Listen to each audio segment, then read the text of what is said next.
Olá, seja muito bem-vindo à nossa primeira aula teórica aqui do canal. Eu me chamo Maria Clara e hoje nós vamos conversar sobre segredos do yoga para viver uma vida leve, apesar da sua rotina pesada. Eu sei que não são só as demandas profissionais que te exigem muito, mas também as sociais e as pessoais, e você sempre carrega esse peso nos ombros, nas costas, no peito. E o yoga ele nos dá um passo a passo de como nos sentirmos tão leves a ponto de levitar e caminhar sobre as águas. Então, se eu fosse você, eu ficava nesse vídeo, porque ele vai valer muito a pena, tá? Antes de nós começarmos o conteúdo de fato, eu já quero começar questionando e mudando a perspectiva do meu próprio título, que será que de fato a rotina é pesada ou o ambiente está mal modulado? Ambiente é todo o contexto em que nós estamos inseridos. Então, existe o ambiente do trabalho, o ambiente familiar, o ambiente dos relacionamentos, sejam relacionamentos afetivos ou amizades. Existe o ambiente do celular, das redes sociais. E esses ambientes, eles podem ser moduláveis ou não. Por exemplo, o seu trabalho. Se você não gosta do seu trabalho, ou você não se dá muito bem com seus colegas, ou com seu chefe, ou talvez você nem goste da tarefa que você está executando, e de alguma forma esse conjunto de coisas, ou uma delas, prejudica a sua saúde mental. Mas você não pode sair desse trabalho por uma questão de necessidade, de sobrevivência, né? Pagar contas. E até que não surja uma outra oportunidade, você precisa ficar ali, né? Aguentando esse ambiente e tentando lidar com ele da melhor forma possível. Mas tem ambientes, como o nosso celular, as nossas redes sociais, que eles são adaptáveis. Então, se eu quero ter um lifestyle saudável, eu vou seguir pessoas que me inspiram a isso, né? Que me ensinem a comer bem, ou que me inspirem a ter uma alimentação mais balanceada, ou então a praticar exercícios físicos e assim por diante. Então precisa fazer sentido, né? O ambiente, ele perpetua as nossas motivações. Então a gente precisa sim da nossa força de vontade, mas a força de vontade sozinha, ela é limitada pela nossa energia, né? Então quando eu quero mudar um comportamento, é muito mais inteligente nós mudarmos o ambiente, modularmos o ambiente para isso, porque é dentro dessa rotina, desse ambiente, que esse comportamento e essa motivação vai se tornar um hábito e que vai se perpetuar, porque o ambiente ele é eterno desde que você esteja inserido nele e não independe da sua energia. Então, por isso, a gente precisa sempre dar atenção ao nosso ambiente, tá? O que a gente consegue adaptar e modular para que nos leve ao que a gente busca, melhor, tá bem?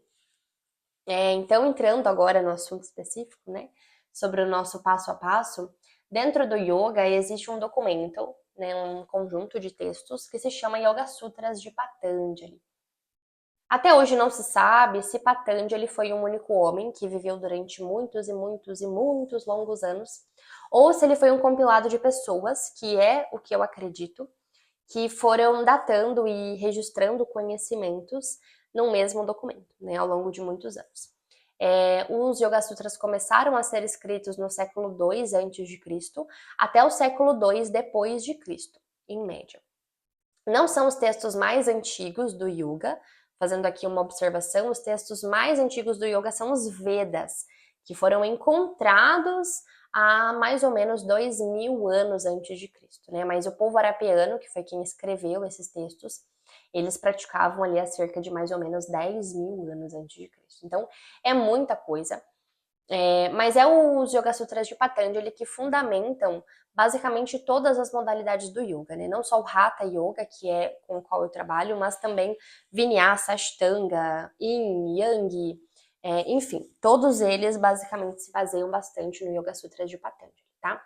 E nesse documento nos dá então esses 8 passos, são 8 degraus, imagine uma escada com 8 degraus, e que nós vamos subindo. Quando nós chegamos no topo, nós alcançamos esse estado de leveza absoluta. Então, quais são os 8 passos? Nós temos yamas, niyamas, asanas, pranayamas, pratyahara, dharana, dhyana e samadhi, tá? Os dois primeiros degraus, que são yamas e niyamas, imaginem um degrau muito grande. E aí, para a gente conseguir progredir para o próximo, a gente tem que dar 5 passos, porque são degraus mais largos, tá bem? Então, a gente vai esmiuçar um pouquinho eles.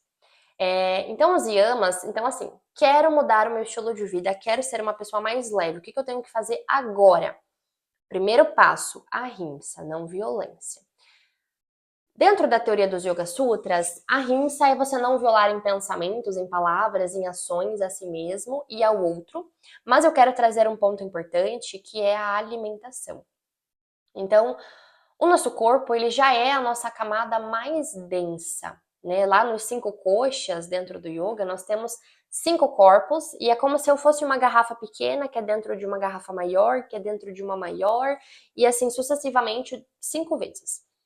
O corpo é a última garrafa, então ela é a garrafa que tem todos os outros corpos dentro, ela é o corpo mais pesado.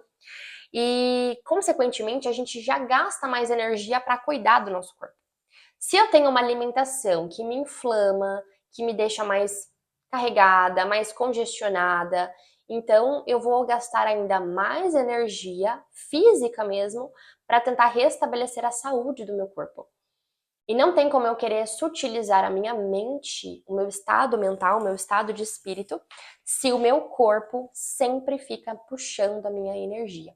Então a gente precisa cuidar como que a gente come, tá? Ter uma alimentação balanceada, tomar mais água, estar em dia com o seu intestino, com o seu sono, é muito importante. Existe aqui uma polêmica e eu preciso falar, que é a questão da carne, né? A carne não é proibida dentro da prática do yoga, mas a forma como ela é ingerida hoje. Se a gente for comparar o homem hoje com o homem das cavernas, e a gente precisa fazer essa comparação porque ambientalmente nós somos pessoas totalmente diferentes, mas fisiologicamente, anatomicamente, nós somos extremamente parecidos. Os homens e mulheres das cavernas que eram caçadores e coletores, eles caçavam aqueles animais que viviam livres, né, em suas matilhas, em seus bandos, viviam de uma forma selvagem, e eles demoravam um tempo até poder caçar de novo para se saciar. Hoje o animal ele nasce encarcerado e escravo para virar alimento do homem. Então, qual carne você imagina, se a gente fosse falar em termos esotéricos, né, em energia, o que você acha que seria mais benéfico? Você alimentar da força do animal selvagem ou você se alimentar da força barra fraqueza daquele animal que já nasceu, né, sendo muitas vezes maltratado ou que sofreu na hora da sua morte, né, que passou por tantos períodos ali, é, né, a gente sabe. Então, é, como você imagina que isso repercute dentro de você? E se você quer ser um lugar de paz, como que você traz para dentro de você tanta violência? Né? Então, a gente precisa sempre refletir. Eu já fui vegetariana por quase 3 anos, hoje eu como carne, mas eu preciso falar isso para vocês porque isso afeta muito o nosso estado de espírito. Então, eu, por exemplo, senti que a minha espiritualidade, ela ficou muito mais difícil, eu preciso de muito mais esforço para ter a intuição, para ter todas as outras coisas que quando eu não comia carne eu sentia. Então, o nosso corpo ele fica mais denso, tá? Eu preciso falar isso para vocês. Depois, então, nós temos Satya, que é a verdade, ser coerente, né, com o que a gente pensa, o que a gente sente, o que a gente fala e faz. Mas eu quero abordar aqui as crenças. Quando nós temos uma crença bem enraizada, é como se nós colocássemos uma lente, um óculos, e essa crença é essa lente que faz com que a gente enxergue o mundo de acordo com ela. E muitas vezes a gente enxerga a realidade de uma forma distorcida, né? Se eu tenho uma crença, por exemplo, da incapacidade ou uma crença do desamor, eu acho que as pessoas não gostam de mim, ou que eu chego nos lugares e eu sou o estraga-prazer, né? E você não tem um embasamento para que aquilo seja certeza, mas você sempre tem essa sensação de que você é inferior a todo mundo, ou de que ninguém gosta de você, ou que as pessoas têm dificuldade para gostar de você. Então, as crenças elas distorcem bastante a nossa realidade. E como que a gente consegue ressignificar uma crença, né? A pergunta de milhões. A gente precisa começar a racionalizar as coisas, nos questionando sobre aquilo. Por exemplo, cheguei num lugar e eu percebi que as pessoas começaram a dar risadas. E aí você se pergunta, o primeiro pensamento automático que vem, estão rindo de mim. E aí você começa a racionalizar. Tem só eu aqui? Provavelmente não. Essas pessoas poderiam estar rindo de outra coisa? Você pensa? Talvez sim. Existem motivos para ela estar rindo de mim? Eu fiz algo engraçado ou, né? E aí você vai levando essas perguntas até que você percebe que não tem um fundamento. É isso que muitos terapeutas fazem, né? Mas quando a gente faz isso, nós ativamos o nosso córtex pré-frontal, que é responsável por racionalizar as coisas e diversas outras funções. Mas é o nosso córtex pré-frontal que faz com que a gente vá desconstruindo algumas crenças e estabelecendo hábitos novos, tá? Então, para que a gente possa enxergar a realidade de fato como ela é, a gente precisa sempre se perguntar do porquê daquelas coisas. Porque os pensamentos automáticos vêm, a gente não tem controle sobre eles, mas a gente tentar questionar para eles o que eles estão tentando nos dizer, tá bem? Depois nós temos a asteia, que é não roubar objetos, ideias, tempo. E eu quero enfatizar sobre a perda de tempo.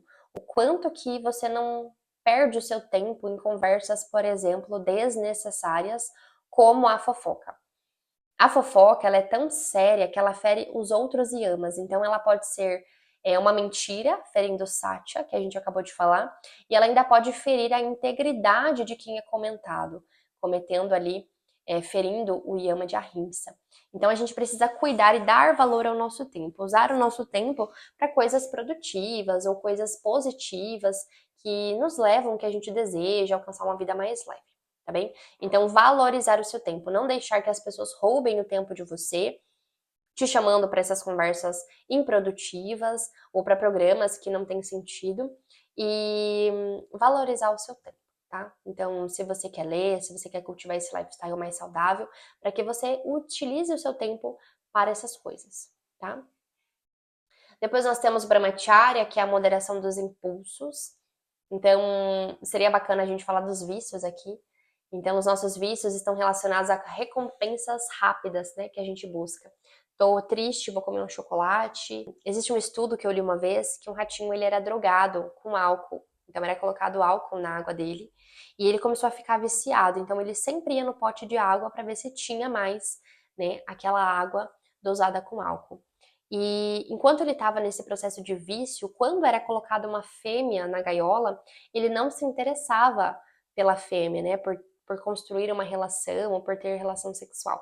Ele só queria saber do seu vício do álcool. Então, o vício ele tem essa capacidade de nos desinteressar por áreas que também são importantes ou que eram importantes para nós. E os vícios, depois que eles alteram o nosso sistema de recompensa, nosso sistema dopaminérgico, o nosso sistema não volta a ser como ele era antes. Pelo menos não existe dentro da literatura o que fazer para retornar. Então a gente precisa cuidar muito dos nossos vícios.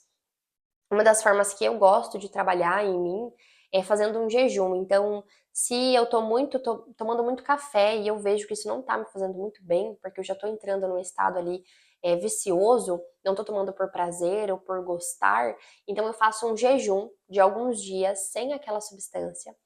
E eu percebo que isso me ajuda muito. Existe inclusive um jejum dopaminérgico que existe, onde você fica sem vários estímulos que te dão prazer ou que te motivam. É bem triste, é bem difícil, mas os relatos é que isso ajuda muito depois, né? O seu lifestyle, o seu estilo de vida que você quer seguir. Eu tô fazendo atualmente com açúcar, 31 dias sem açúcar. Nos primeiros dias parece que você vai subir na parede, você vai escalar o teto, mas no final tá tudo certo, tá? Eu já tô quase acabando e tá bem mais tranquilo. E eu percebo que isso me ajuda bastante para controlar um pouco esses meus impulsos. Depois nós temos a parigraha, que é o desapego. E quem nunca limpou o armário, organizou o guarda-roupa, tirou o que não servia, vendeu, doou, ou enfim, quem não se sente leve depois de fazer essa tarefa, né? Então, a parigraha quer nos incentivar a manter esses hábitos, né? A você sempre tirar um tempo para se desapegar do que está ocupando espaço, para que você abra espaço para o novo, e isso de fato te torna mais leve, né? Fisicamente, mentalmente, emocionalmente.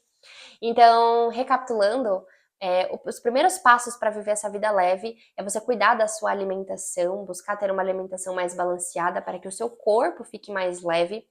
É você cuidar das suas crenças e observar quais são as suas crenças, questionando sempre os pensamentos automáticos que você tem. Depois a gente valorizar o nosso tempo, cuidar do nosso tempo para que ele seja bem valorizado e utilizado com coisas que vão nos deixar mais leves. Moderar os nossos vícios, perceber quais são os nossos vícios e tentar acalmá-los, porque depois de um certo ponto a gente não volta a ser como era antes desse vício. E por último, nos desapegarmos, né? Manter uma rotina sempre de organização e limpeza para que a gente possa manter esse ciclo sempre se renovando. O segundo degrau são os niyamas, e o primeiro passo que a gente dá é saltya, que é a purificação. Então, o corpo sendo denso, e o yoga já te falando que ele é a camada mais difícil, né, da gente purificar, ele também te dá ferramentas de como nós podemos purificar. Então, existe, por exemplo, as lágrimas, você chorar limpa os seus olhos, a sua visão. Quem tem muita dificuldade para chorar, existe uma técnica que é um kriya dentro do yoga, que se chama trakta. Você coloca uma vela a mais ou menos 1,5 m, 1 m de distância, e você olha para aquela vela com os olhos abertos, sem poder piscar. E aí você começa a lacrimejar. É terrível, mas funciona. Já fiz uma vez. E a sorte é que eu tenho facilidade para chorar e eu não preciso fazer isso. Mas existe também o suor, a gente fazer práticas mais extenuantes, suar pela pele, fazendo liberar as toxinas. Existe a lavagem estomacal, a lavagem intestinal, a lavagem no ouvido. Tudo isso começou com a Ayurveda e a medicina, graças a Deus, tornou tudo isso um processo mais confortável e tolerável, né? Porque dentro da Ayurveda é bem complicado, né, de fazer. É bem difícil mesmo. E um hábito que eu quero ensinar para vocês é raspar a língua logo que você acorda. Então, existem os raspadores de língua, né, de cobre, inox, ou você pode usar uma colher de um tamanho um pouco menor que caiba dentro da sua boca. E você acorda, antes de escovar os dentes, você raspa a sua língua. Quando você raspar, vai sair a saburra. E essa saburra vai dizer muito sobre os alimentos que você ingeriu no dia anterior e se eles te fizeram bem ou não. Então já serve aí como uma ferramenta de autoconhecimento para você desinflamar, para você cuidar do seu corpo. Quando você raspar e você vê que essa burra tá amarelada, tá espessa, tá grossa, quer dizer que os alimentos não foram muito bacanas no dia anterior. Se a sua saburra tá clara, tá fluida, tá bem tranquilo, com poucas raspagens já saiu, quer dizer que aqueles alimentos foram bem recebidos pelo seu corpo. Então essa ferramenta ela é bem bacana para você se autocuidar e já ir fazendo aquela limpeza, né, que a gente comentou nos yamas. Depois nós temos Santosha, que é o contentamento. Nós precisamos ser pessoas ambiciosas, mas a gente também precisa se contentar com tudo que a gente construiu até aqui, né? Se agradecer pelo seu eu do passado, por tudo que você tem hoje, e ser grato por isso, né? Então, isso também nos deixa muito mais leves, né? Saber aproveitar o momento do agora, claro, sem se esquecer que a gente quer um futuro, mas também aproveitando o que a gente já conquistou. Tapas, que é disciplina. Existe uma frase dentro do yoga de Patabi Joyce, que é um dos fundadores do Ashtanga Yoga, e ele diz assim que o yoga ele é 99% prática e 1% teoria. 1% teoria porque a teoria faz parte da prática do yoga, mas é o seu esforço, a sua ação que vai fazer a mudança acontecer. Então a gente precisa de fato ter esse esforço e essa disciplina para manter essa prática, para que a gente alcance então essa leveza. E como manter a disciplina? Construindo um ambiente forte, tá? Foi exatamente o que a gente comentou lá no início da nossa aula. Quando nós temos um ambiente que nos fortalece, basta um ambiente forte para enfraquecer o poder de todos os outros.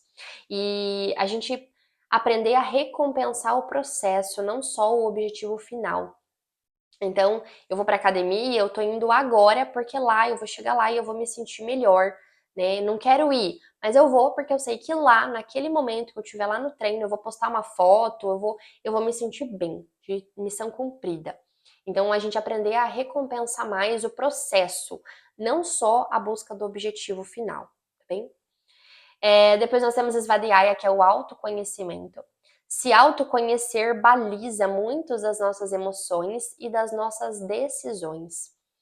Se eu me conheço, eu sei os ambientes que eu gosto de frequentar, eu sei as tarefas que me fazem bem e as tarefas que me deixam irritadas, ou irada, ou triste. Então, eu sei escolher com base no que eu sei sobre mim. Existem muitas ferramentas de autoconhecimento. Vou deixar na descrição do vídeo um link para o teste dos doshas, que são biotipos classificados pelo Ayurveda. Ele nos fala sobre a alimentação que a gente pode ter para desinflamar o nosso corpo. Cada dosha tem um tipo de alimentação. Nos fala também sobre alguns comportamentos que a gente tende, alguns padrões de pensamentos que a gente tende a ter. É bem bacana. Mas existem também, né, tantas ferramentas. Tem o enneagrama, tem tabelas de responder da terapia cognitivo-comportamental. Então, autoconhecimento nos dá o poder de escolha, né, para escolhermos o que nos deixa mais leve. Uma pessoa indecisa talvez não se conheça o suficiente, tá? Então, pense sobre isso. E por último, nós temos Ishvara Pranidhana, que é a devoção. Nós precisamos trabalhar a nossa espiritualidade. A espiritualidade é tudo aquilo que alimenta o seu espírito. Não necessariamente é você ser uma pessoa religiosa, mas é você buscar uma conexão com o divino, com algo que é superior. Pode ser em contato com a natureza, pisando o pé na grama, sentindo a brisa no seu rosto, indo em uma cachoeira, colocando os pés na água, ou acendendo um incenso. É tudo que você coloca a intenção para que você se conecte. Os estudos já mostram, e eu acho isso muito interessante, que quando nós acreditamos em Deus, nós vivemos a vida de uma forma mais leve porque a gente não se preocupa com as perguntas sem respostas. Como assim? Às vezes acontece algo na nossa vida que às vezes a gente se pergunta: por que que isso acontece comigo? Por que que comigo está acontecendo de novo isso? E quando a gente atrela isso a Deus, Deus está no comando, Deus sabe das coisas, a gente fica mais tranquilo, a gente fica mais leve, a gente encontra um conforto. Inclusive tem um livro, mas ele não tá aqui, se chama Em Busca de Sentido, é um psicólogo que ele é levado como prisioneiro na época da Segunda Guerra Mundial para um campo de concentração de Auschwitz. E ele escreve um livro porque ele consegue sair, e ele fala o quanto que aqueles que tinham uma devoção, uma espiritualidade mais desenvolvida, o quanto que eles ainda conseguiam lidar de uma forma mais leve com toda aquela tortura e com todo aquele ambiente caótico. A mesma coisa ele fala a respeito da importância do ambiente, o quanto que o ambiente modula muito a forma de pensar e muitos comportamentos das pessoas. Então, comprova aí, né, o quanto que de fato é importante. E demos então, subimos 2 degraus e agora vamos para o terceiro, que são os asanas, as posturas da prática do yoga. Os asanas, eles têm a capacidade de nos fazer suar, então também já ajudando na purificação do corpo, mas eles preparam a nossa mente, o nosso corpo para o processo meditativo. Então, para que a gente possa liberar as tensões. Vocês sabiam que quando a gente tá com raiva, ter o comportamento raivoso alivia a raiva? Então, se eu tô com excesso de cortisol, eu ter aquela ação explosiva faz com que a quantidade de cortisol circulante diminua. Então, se eu tô com raiva, por exemplo, eu preciso praticar alguma coisa, eu preciso movimentar o meu corpo, eu posso fazer uma prática um pouco mais intensa e que me faça suar e liberar as tensões, para que eu consiga relaxar em seguida. Então, os asanas, eles têm esse propósito de fazer liberar alguma coisa que ainda tenha restado e fazer suar, preparar as articulações para você sentar e ficar na postura meditativa durante um período confortavelmente. Em seguida, nós temos o quarto degrau, que são os pranayamas. Prana significa energia vital e ayamas significa controle, ou então, eu anotei essa palavra, expansão. Então, é a expansão ou controle da nossa energia vital. É o nosso processo respiratório de forma controlada. E a gente consegue afetar o nosso sistema nervoso autônomo, que é o nosso sistema nervoso que a gente não pensa, né? A gente não pensa para o nosso coração ficar batendo, para o nosso fígado digerir as coisas, para o nosso rim filtrar. Então a gente não tem controle sobre isso, mas a gente controla a respiração e a respiração afeta os nossos sistemas nervosos autônomos, né? Que a gente tem o parasimpático e o simpático. Os estudos já comprovam muitas técnicas de pranayamas. Então, por exemplo, quando a gente respira mais pela narina esquerda, a gente ativa o nosso sistema nervoso parasimpático, que é bom porque a gente acalma, desacelera, relaxa, entra em um estado mais de sonolência. Quando nós respiramos mais com a narina direita, nós entramos em um estado solar, né? A gente ativa o sistema nervoso simpático, que acelera, nos deixa mais alertas, mais cognitivos e assim por diante. E na Dishodhana, que é o intercalar das narinas, em que a gente então tem o equilíbrio do nosso sistema nervoso e o equilíbrio do nosso estado mental. Respiração lenta e calma, profunda e desacelerada faz com que a gente ative o nosso sistema parasimpático, equilibrando e acalmando todo o nosso sistema cognitivo.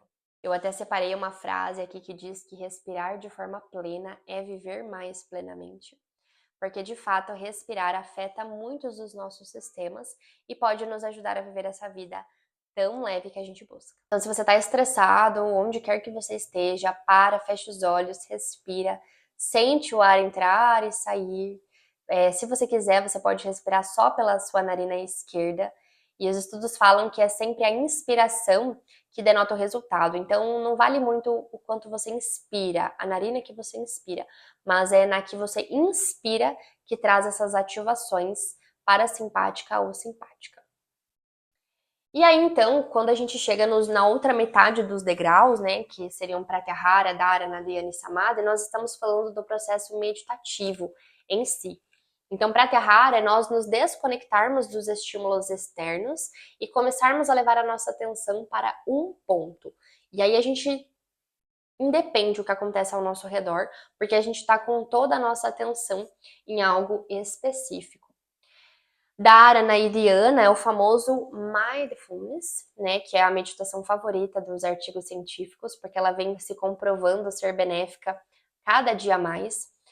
Com a meditação, né, do Mindfulness, a gente consegue melhorar a nossa capacidade cognitiva de memória, de coordenação motora, de consciência corporal, a gente melhora a conexão entre os hemisférios cerebrais, a gente melhora a nossa a capacidade de racionalizar as nossas emoções, entendendo mais as nossas emoções e controlando mais as nossas emoções, no sentido de que quando algo acontece comigo, eu não vou reagir mais da mesma forma e eu consigo voltar ao meu estado basal mais rápido quando existir uma alteração.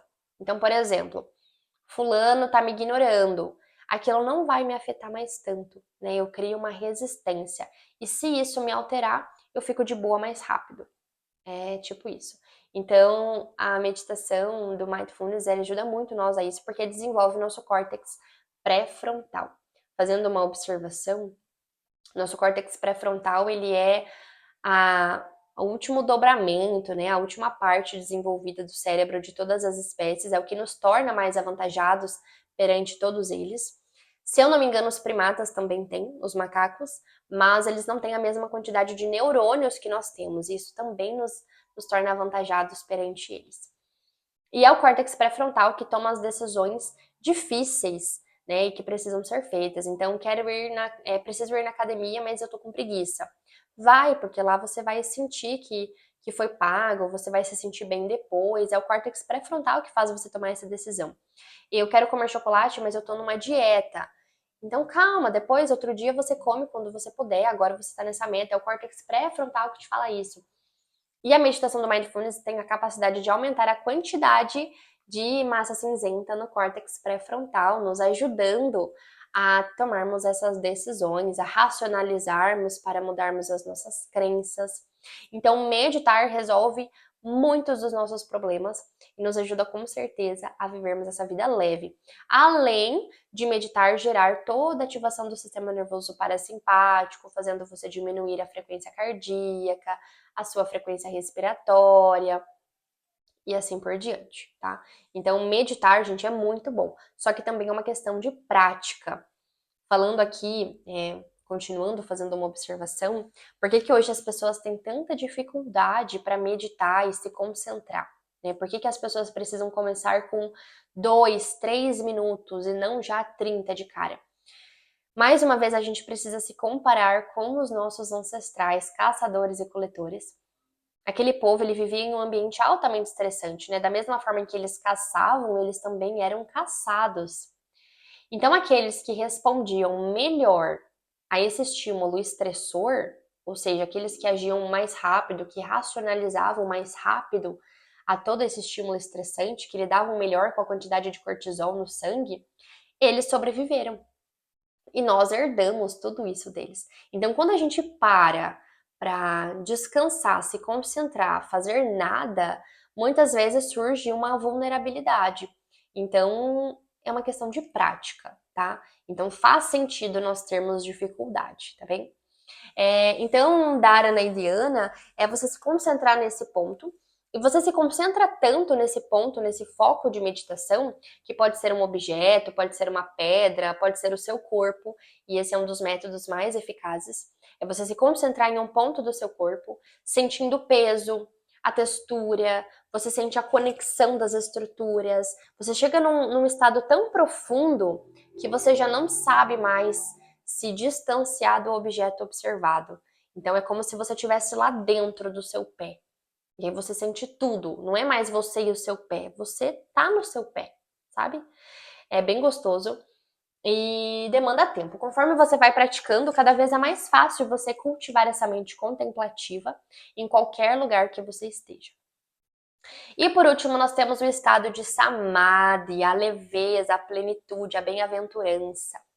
É nesse estágio onde dizem que muitos monges, quando estão meditando nas montanhas, ou quando eles estão muito concentrados, eles chegam a levitar.